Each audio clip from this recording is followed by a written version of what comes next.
Broadcasting from the business capital of the world, this is the Podcast Business News Network.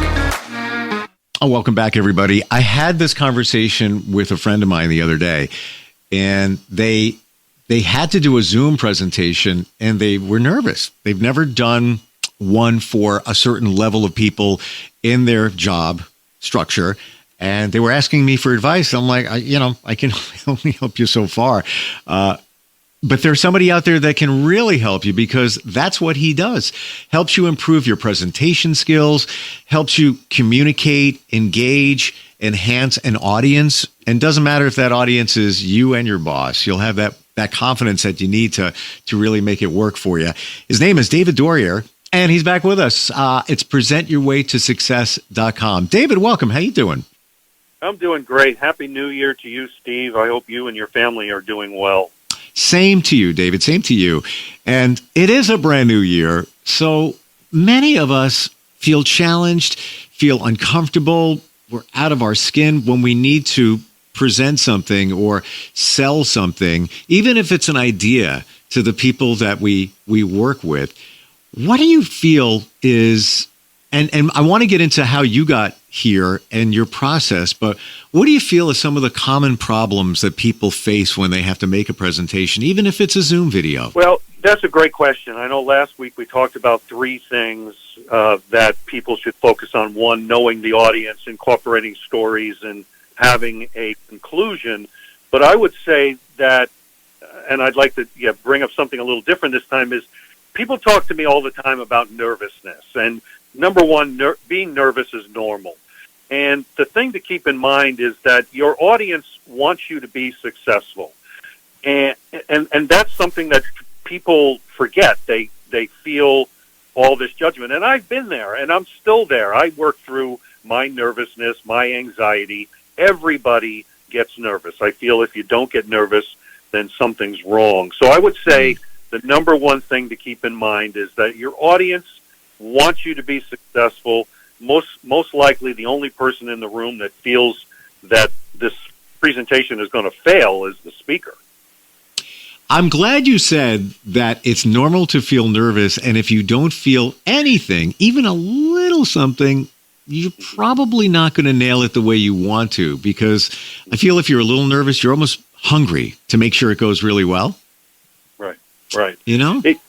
You can also, I learned this from a friend when I did a lot of community theater, and she said, well, don't call it nervousness, call it excitement, that you're excited to get up in front of that audience and talk to them about whatever the topic happens to be. I love that, too. And you can even say that before the presentation. Hey, I'm really excited to talk about this. It's basically you're confessing that you're nervous, which is good. Yeah, exactly. I had a minister. I used to do the announcements at the church, and I mentioned one time to the entire group, this was many years ago, that I'm nervous. And she took me aside at the end of the service and said, never tell your audience that you're nervous. If you need to get it out of you, tell one person that you're nervous, but you never want to tell your audience that you're nervous. I love that. And you just brought back a memory for me in that I did the same exact thing. I would deliver, call it the sermon. I don't even know what it was called at church. They asked me to do it. They said, hey, you sound pretty good. Can you help us out? So every couple of weeks, they would assign me to a mass and I would do it. I have to tell you that I put off doing that for the longest time because I was nervous, and it wasn't so much about speaking. It was the mechanics of it where, you have to walk in, you have to walk up to the altar. You have to turn around, put the book on the altar. You have to, if this person's not here, you have to pivot over here. You have to do this, you have to do that. That was my biggest challenge. And the reason I bring that up is, how do you get past that when it's not even just speaking, but it's the format and all the mechanics and everything, remembering what you have to do. Any thoughts on that? Any formulas? Any insight? Well, I understand the anxiety that you described, because I am more nervous speaking in front of a group of people at church than I am anywhere else. I feel like I'm obligated to come up with this super inspirational, God-centered message to this group of people and I put all of that pressure on myself. But what it comes down to, and this was something I learned in radio, was that people want you to just be yourself. If you get up there and yes, there are these mechanics, you got to turn this way, you got to turn that way, you've got to say this now and this now. And there were many times that I would make mistakes, and I would acknowledge that mistake, because it's not something that I'm doing on a daily basis. It might be something once a month. So just acknowledging it, make fun of it, and everybody just wants you to be human. Yeah. One of the biggest things that I had to get past is pronunciation of religious names, pronunciations of biblical places. And it was only, typically like a 60-second thing I had to read. But, here you got the priest, the pastor, you don't want them giving you a look because they know you're saying it wrong. And probably 80-90% of the audience doesn't know how to say it properly anyway, but right. We have that anxiety, right? Mm-hmm. Exactly. Yeah, exactly. What about when you're speaking to an audience using your hands? A lot of people wrestle with that, like what to do with them, where to put them, not to overdo it. Yeah, I remember something David Letterman said on one of his shows one time. He says, what the heck do I do with these things? He's referring to his hands. Well, number one, with hand, I'm originally from New York, so I have to talk with my hands. That's usually something that I'll say to my audience. Yeah. However, you want your hand gestures to be natural. Your entire movement on stage, in acting, they call it you move with purpose.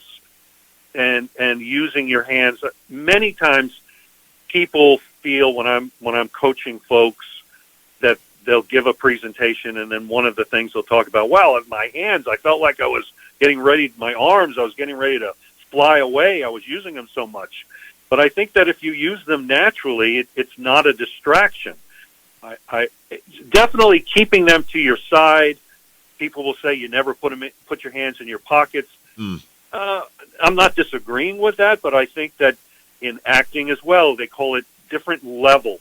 You want to have a variety of different postures while you're on stage. You always want to have that posture be professional and convey that you are confident but putting one hand in your pocket for a short period of time, putting both hands if it's appropriate, but you're always moving with purpose. I love that. And if you watch even a comedian, how they move, they don't just stand there, but they look, if they're good, they look natural. They're moving around. They're accenting a point. And I guess a good point to bring up is even if you're doing a Zoom video, to still use your hands. Even if you're talking on the phone with somebody and nobody can see you, use your hands. To accent a point. Yes. Now you've brought up, another. I also, because of my radio broadcasting, ending up in training, I ended up doing a lot of voiceover for training materials, and I've mentored people over the years, and they'll send me a tape, and I'll listen to it for just a couple of seconds, less than a minute, and then I'll ask them, where were your hands? When you recorded this, where were your hands? I was sitting on them, or I had them on the desk, or I had them in my lap. I can hear it when people are not using their hands. If you watch any of the famous, the Disney DVDs, the Aladdin with Robin Williams, and they have at the very end, they show them doing the voiceover, and you'll see Robin Williams using his hands, running in place, jumping up and down, whatever was appropriate to help with that expression. You've got to use your hands. 100%. And I just brought back a memory for me. When I first started in radio, I would rub my hands together when I was talking on the air. And I think it was just a nervous thing, but just think if I took my hands and moved them as I was speaking, I would have accented things, probably would have been more animated. Let's talk about, David, your beginning on this road to present your way to success and helping people become better at training and selling and presenting themselves. Where did it begin for you? Well, it began on Long Island, New York. I was born, raised, and conceived, not necessarily in that order. Babylon, Long Island, New York.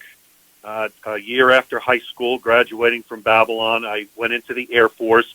But prior to that, I always had a fascination with radio. I grew up listening to WLIR. I know you were involved with them at one time, and WBAB and the old WNEW back in their heyday. Yep. In New York, and just had a fascination with it. And I joined the military. I was 10 years active duty and 18 years in the reserves. But while I was active duty on Guam in the early 80s, there was a gentleman that was working part-time at the radio station. He brought me down to the station. This is back with albums and 45s and very, very hands-on radio back then with cart machines and all of that. So I got started in radio part-time. I left active duty, went into full-time radio, was in the reserves, and started doing a lot of theater, community theater. And then the Air Force Reserves invited me to come to Georgia in Atlanta to be an instructor for folks coming into the reserves in our career field, air transportation, loading everything and anything that would fit onto a military or civilian aircraft, cargo, passengers, baggage, weight and balance of the aircraft. And I found that once I started training, I just loved it. I just loved the process of designing training, understanding objectives, getting up in front of an audience on a daily basis and training and learning the craft of training, not only the writing of the curriculum, but also how to motivate people. Just talking and telling, it doesn't sink in. There has to be engagement with your audience. These are all things that I had to learn by the seat of my pants. Having a radio background was great. Having a theater background is great, but both of them don't automatically qualify you as a great trainer. There's other things that you have to learn. So this was in 95, left the military and started working for civilian organizations and in their training department. Again, very similar, designing training, delivering all kinds of training, of soft skills, and then eventually was training the subject matter experts in the company, training them when they were moving into a trainer job or moving into a sales job, or helping them to be better communicators as a manager. And I found that I just loved that piece of it. So I wrote a manual for the company, and that is my job today, is working with, in many cases, very technical subject matter experts that need to take that very technical information and be able to convey it to an audience and make it simple for the audience to understand. Would you say that your stage or theater background was really, really instrumental in helping you move your career forward? Yes, for several reasons. And I recommend to folks a couple of things to help them with their stage fright, certainly getting involved in community theater. Every community theater around the world is desperate for new actors, especially male actors, and learning the craft of being on stage, studying lines, understanding stage presence, and all of that. That's a great tool. And working through the anxiety. I had a lot of anxiety I had to work through. I'm not a natural presenter. It's something that I've had to work hard at. I am a natural introvert with a lot of voices in my head that tell me I'm no good, and that imposter syndrome. Now, I've been able to control that, but acting helped me, because early on in my career in community theater, that voice was big in my head saying, I'm no good, you're no good, the audience is laughing at you, not because the words you're saying are funny, but because you shouldn't be here. I had the same thing in radio when I first started. But to my credit, I worked through it. So I would say that one of the things that helped me be a better trainer was working through those anxieties, working through the negative voices has really helped me a lot. I don't mean to go deep here because I totally get what you're saying. Do you think those negative voices came from your childhood? Oh, definitely. I grew up in a family where judgment was the glue that kept us together. Yeah. I'm right there with you. And I've had the same thoughts in my head about presenting, being on the radio, all of that. Same exact thing. And yeah, that's why I asked that question, because that started in my childhood as well, those false beliefs. Mm-hmm. Yes. Yeah. Yep. Exactly. Yep. And I've had several years of therapy that I'm still involved in. Yeah, well, you know what? We're a work in progress, and it's all about a journey. Let's talk about the adult learning theory. That's something that you teach to help people learn the principles of engagement. What exactly is that? Great question. This comes from training. This was at one of the foundations of training trainers to train. The adult learning theory is all about how do adults learn, how do adults retain information, and what are adults looking for to be in. It's all about creating engagement. So there are 8 principles, and if anyone goes to my website, presentyourwaytosuccess.com, you can download my free ebook on the adult learning theory. And there are 8 principles that all adults are looking for in every type of, not only a learning situation, but any meeting. If they're sitting in an audience, they want to be engaged. They don't want to. They don't just want words being thrown at them. They want, even if it's a lecture, by creating stories and being able to, the lecturer being able to paint pictures with words, so your audience can be engaged in their head, where now I'm visualizing what the speaker is talking about. I can feel the emotion. I am emotionally, as a participant, connect to it. So there's lots of ways that you can engage an audience. It's more than just asking questions or doing an event or doing some sort of a exercise. But at the core of it, it's creating engagement, and not only trainers can benefit from it, but sales, every speaker can benefit from understanding these basic principles.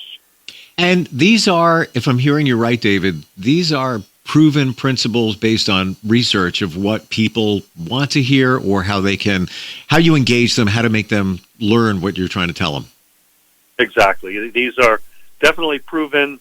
And then the name of the gentleman who that this is all originating from escapes me. You know, you're live on radio. We can't edit this out. I'll think of him shortly, but it is based on research. Now, I should say there are 8 principles that all adults are looking for, but there are also differences with adults, or even children as well, because this is all about all ages learning. And the differences are, some are more visual learners, some are more auditory learners, and some people are more kinesthetic learners, want to get their hands on it. So not only do you need to think about these 8 principles that all of them are looking for, but you also have to think about the differences of the people in my audience. Yeah, not everybody's the same, but you might not know what the differences are, but that's why you have to come up with a way to blend it, I would assume, for everybody. You also have something, now that's an ebook that you can get for free on your website. You also have a free ebook engaging your virtual audience, where that's where we started today, talking about my friend that has to do a Zoom video and is uncomfortable about that. How about some thoughts there, real quick, okay, David, about the virtual audience? Yep, and I need to put an asterisk out there. Right now, that link is not working properly on my website, so if you just contact me and let me know you want that, I will send that directly to you. But currently, that link is not working.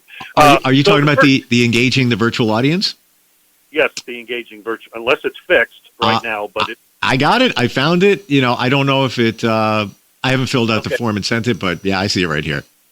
Yeah. You can see the that there's a link for it, but I don't want to spend a lot of time talking about the links that aren't working. So I'm just testing it real quick while I'm pausing with this work. Still not working. Okay. Anyway, so some of the things to keep in mind in virtual presentations.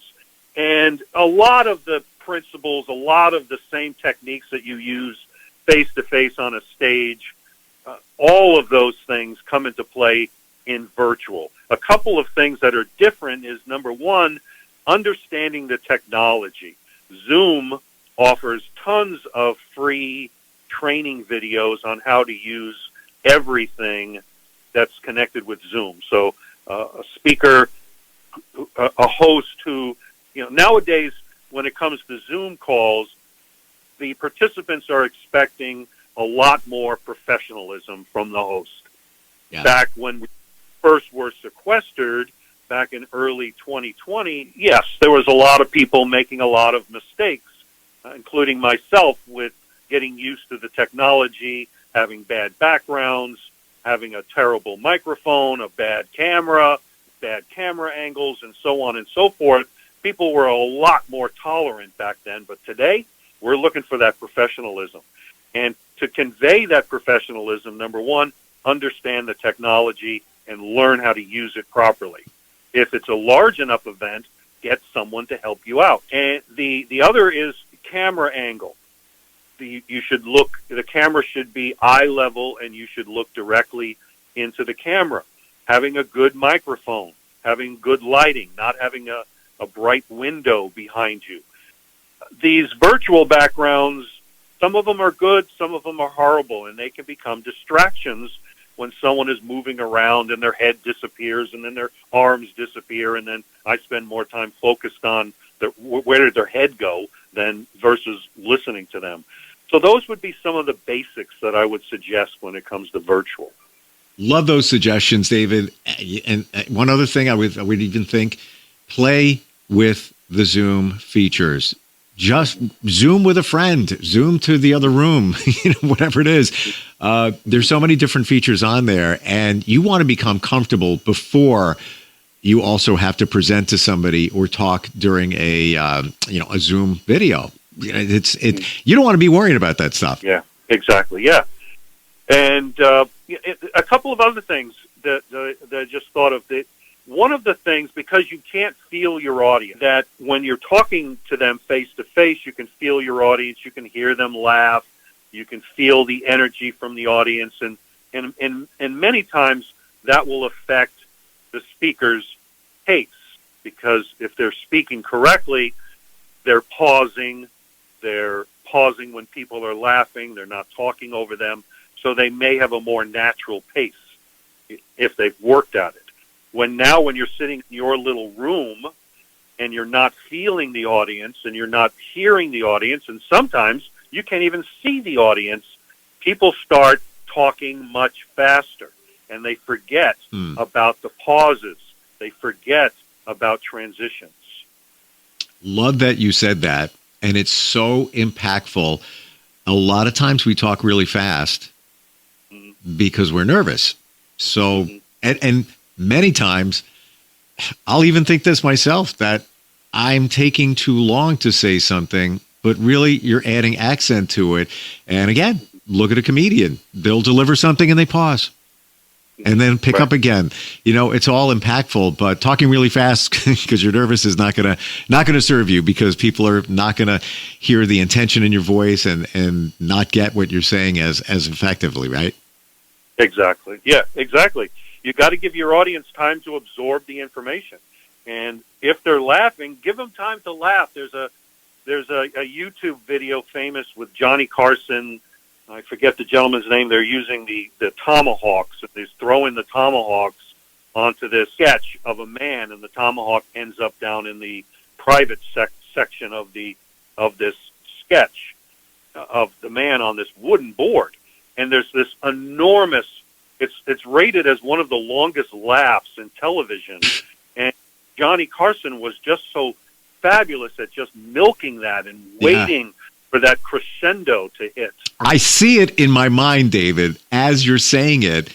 And even though I didn't see that particular moment, I see him while the audience is laughing, and he would make that face like, and it was all animated. He was just playing the audience, but it was like, well, what do I do now? Kind of face, well, I'm going to keep going with this. It was actually very effective. You're right on target with that. Comedians are great to learn from. I'm not a comedian, don't aspire to be. I don't have to be funny, but just looking at their timing and their movement, I think we could all learn a lot from them. Well, yes, and you brought up something else. Here in Atlanta, there's a gentleman by the name of Jeff Justice who does a stand-up comedy class.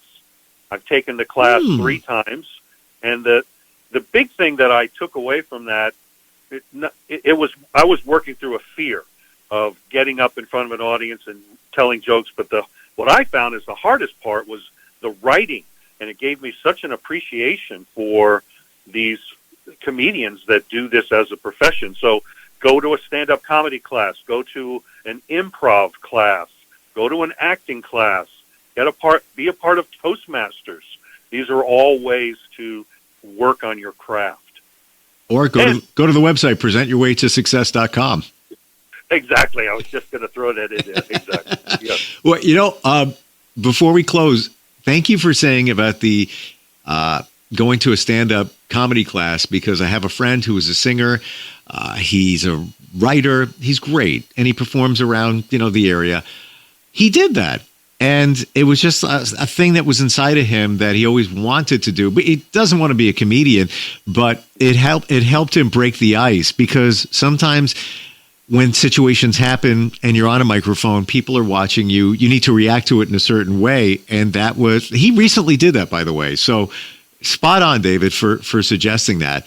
If somebody wants to set up a meeting, improve their presentation skills, does it start free? It does. There are plenty of buttons on my website to set up a 30-minute meeting. It is free. I'm not going to be spending 30 minutes selling you.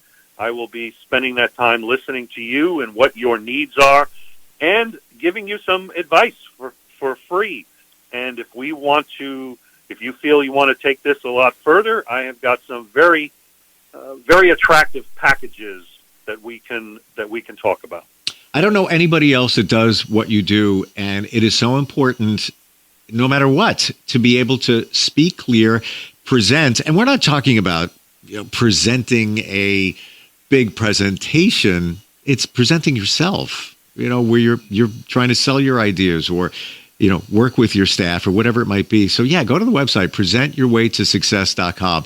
David, always great talking with you. I appreciate all the insight. Really do. All right. Thank you, Steve. It's been a pleasure. I look forward to speaking to you again soon. Absolutely. We'll be right back.